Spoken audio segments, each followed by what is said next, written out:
各位，今日係10月30號。我尋日咧喺個 Zoom 嗰度做咗個訪問，而家放翻出嚟俾大家睇睇。我係彭浩，好歡迎大家收睇由國星報團主辦嘅傾談8點正嘅節目。嗱，頭先咧睇到呢個嘅廣告啦嚇，咁今日咧我就同大家解釋下嗱，呢個嘅話劇咧係點樣去攞票啦。今晚你嚟睇呢個節目咧係非常之係好嘢啦，你咧係有機會咧係攞到呢個免費嘅票，唔使10蚊嘅嚇。嗱，你而家咧可以睇睇。記得呢個《仍是愛你》嘅話劇咧，就係11月1號星期六下晝1點同埋4點半兩場嘅。咁而家剩翻票唔係好多啦，我哋今晚黑嘅聽眾咧，觀眾咧就係有機會咧係攞到免費嘅門票嘅。嗱，咁你一陣間咧可以去呢一個嘅 chat room，我哋嘅聊天室嗰度咧，我已經係擺咗上去噶啦。咁你可以 copy 啦，寫低啦，你係入呢個 link 你想要票咧。1點鐘嘅，你喺上邊呢一行，而家呢個4點半嘅下邊呢一行，點入去之後，俾低佢嘅名同你嘅電子郵件嘅號碼，咁咧你就可以每人咧攞2張。記得你要呢個 promotion code 咧，寫上 LOVE love 愛啊，咁咧就可以搞掂噶啦。咁我哋間咧會繼續咧同大家係俾大家睇嘅，咁你就千祈咧就唔好錯過。你記得你可以係喺呢個 chat room 呢個嘅聊天室嗰度咧，可以睇到呢啲詳細嘅資料。好，喺呢度首先咧就歡迎影帝金影帝魏迪先生。Eddie Hello，大家好，阿 David 好，各位觀眾你哋好啊。咁咧，我哋喺電台咧都訪問過好多呢個電影嘅明星。影帝咧就有呢個喬宏叔啦，嚇。Eddie 咧就係我哋第2位嘅呢個訪問嘅嘉賓啊，好高興嘅，好榮幸今日咧係請到你上嚟咧，同大家見面嘅。Eddie 咧就喺1982年憑住電影《邊緣人》咧係奪得咗第19屆台灣嘅金馬獎影帝。咁哇，眨眼咧就經過好耐嘅時間咯喎。咁佢淡出咗娛樂圈之後咧，最近咧亦都係幾年咧都重返咗呢個影圈嘅。咁而家最新咧亦都係做埋呢個網紅添啊。今日黑嘅請嚟咧就同大家咧一齊係傾下偈嘅。咁好難得呢個機會啊。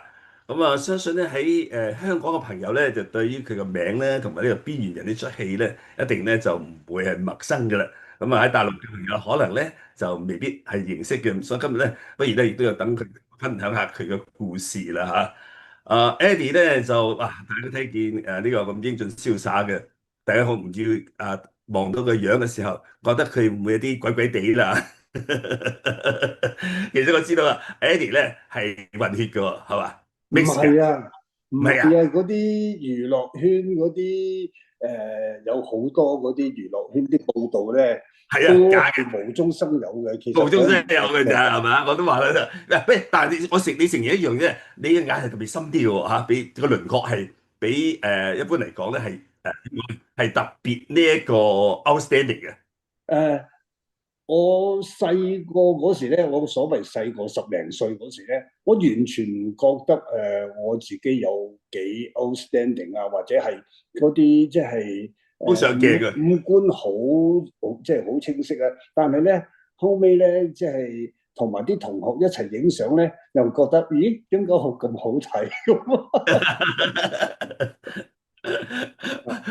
咁可以後生嘅時候，你有冇呢一個諗過係哋會做呢個明星咧？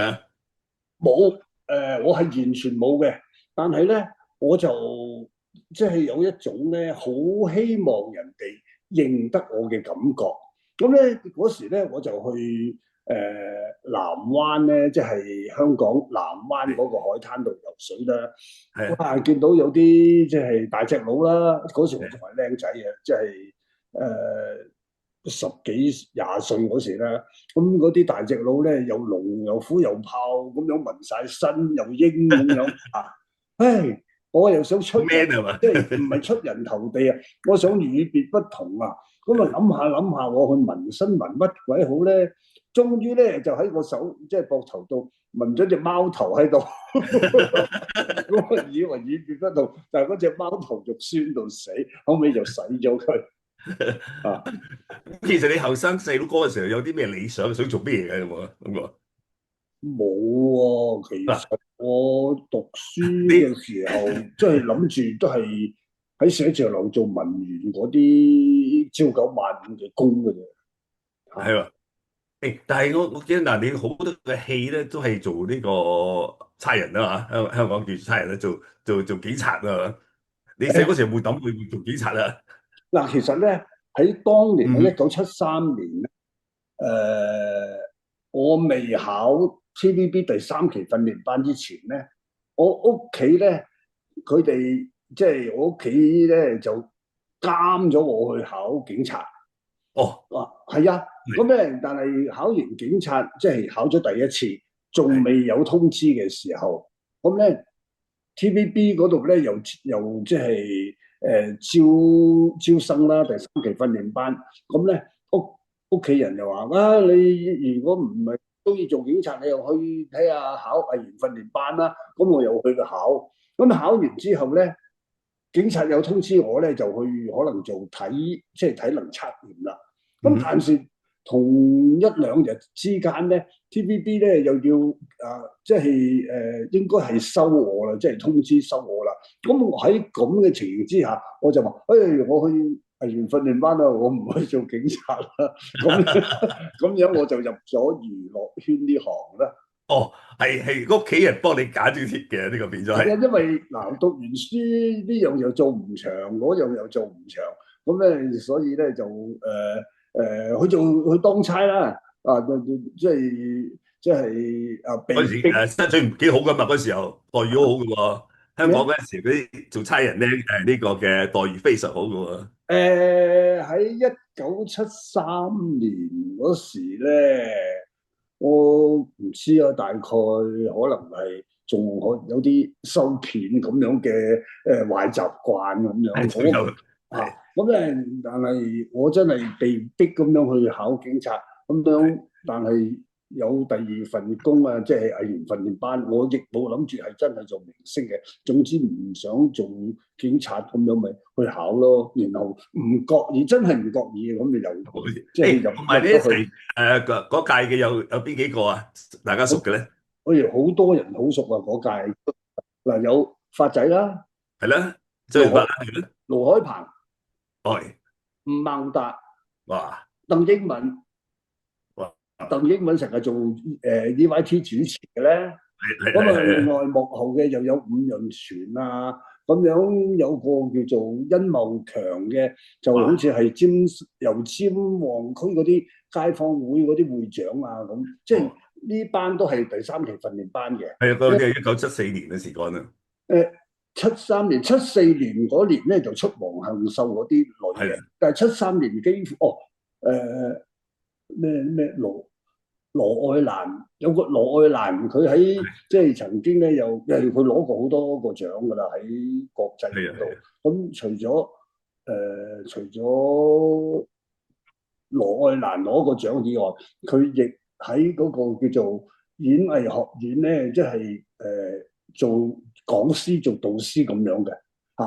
咁但係即係呢班人都係而家都有聯絡㗎。我哋第三期訓練班，我哋有一個群嘅喺個 WhatsApp 度。咁即係成日，我今日都 send 咗條 link 過去啊，唔知佢哋有冇人咁早起身去睇我哋而家嘅訪問啊？哇！嗰屆真係都臥虎藏龍啊，包括你在內啊。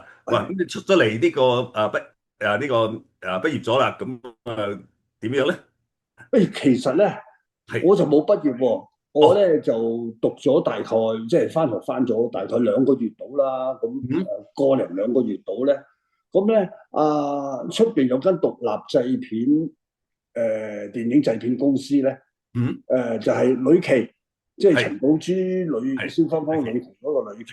嗯，咁咧佢哋要開戲，佢開戲梗係要揾即係要揾人㗎啦。咁我屋企人咧又識佢，又知道我想做演員咁樣，咪即係揾我去試鏡咯。咁試完鏡，咁OK 有 camera face，咁我唔識做戲㗎嘛，咁樣即係我就開始即係接咗第一部戲。咁我去拍咧，即係每個鏡頭即係呂奇都要示範咯，連行路佢都會即係示範，即係點樣走位啊咁樣。咁啊跟佢跟咗2年幾啦，咁我就離開咗佢，就入咗電視台啦。一入咧，開始嘅時候咧就喺街市，即係喺電視咧就做嗰啲即係報頭嘅，即係開工嗰日就有錢，開工嗰集就有錢。冇就算係長篇嘅第二即係下一集冇你，第3集再有你，咁樣你咪即係出完第1集糧，拍完咧又出第3集糧，冇第2集咁樣，嗰啲叫做日，即係我都唔知係斷集計定係斷日計咁樣，即係好似特約演員咁。但係咧喺嗰個街市做咗冇幾耐咧。應該係嗰個乜嘢啦？無線同麗的嗰度有2個編導啦，一個就係張之覺喺麗的嘅，一個咧就係金國亮喺無線嘅，兩個都揾我去即係做嗰啲單元劇啊。咁咧張之覺咧就揾我過去麗的咧，同禤素霞咧禤素霞拍檔做小情侶。咁我第一套去嗰個 TVB 咧就係同阿賈思樂咧做《少年15、20時》。咁咧我由入行至到《少年15、20時》出街嗰日，即係出街之前嗰日咧，全世界都冇，即係我行喺街度啊，行去茶樓，冇人知道呢個係乜水嚟嘅。咁但係咧出完《少年15、20時》第2日咋。咁我去茶樓飲茶啦，咁啊有個姐姐，即係嗰啲即係師奶嗰類咧就，哎呀嗰個咪尋晚嗰個，終於我俾人認得，嗰個係尋晚嗰個，呢個係第一次俾人認得啦，就係咁啦嗰個就開始嘅時候啦。咁幾時會即係能夠嗱咁開頭你講話都係俾啲小角色啦，係嘛？幾時先有呢個嘅機緣去拍呢個嘅邊緣人？係點樣嘅機緣去拍呢出戲咧？其實咧，我喺即係呂奇道嗰2年幾咧，係完全學唔到嘢嘅。咁我去到電視台咧，咁咧就開始嘅時候咧，連講説話都唔敢放聲出嚟講，就俾啲導播話啦。話完之後咧，咁啊有日喺街市咧拍嗰個場景咧，我所飾演咧就係叫做神鞭小唐，咁揸條好長，即係可能係9尺嘅鞭，咁啊喺個場景度，我要即係俾下馬威發落張台度，我邊有咁多地方發啊？咁我就唔知點做喎，即係攞條鞭發落張台度，直情俾個攝影師得啊！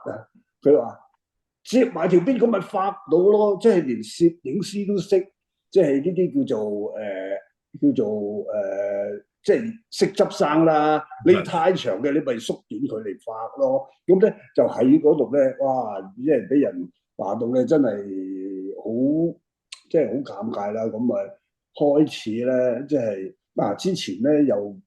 之前咧講嘢又唔敢講，後尾條鞭太長又唔識接埋一半嚟發。但係咧，再經過即係阿梁天拍嗰個咩唔知乜嘢戲嘅時候咧，我又唔熟劇本咁樣，哇！又係俾佢喺 panel 度撳落嚟，唉，唔使收工，全世界都唉，我話嗰個真係痛苦啊！咁之後咧就開始發奮啦，向上啦，學啦，自己學啦，咁樣就叫做喺電視台咧，即係我喺麗的2年，再喺無線3年，即係5年咧，即係自己喺嗰度做咗5年咧，喺度即係自己學啊，學完之後咧，即係我又即係喺電視台，我又唔係好乖仔喎，我又唔係無線嗰啲親。頭先最尾嗰句説話，我就係話我唔係無線嘅親生仔。因為呢個訪問咧有成個鐘頭，所以我分開幾個星期嚟播。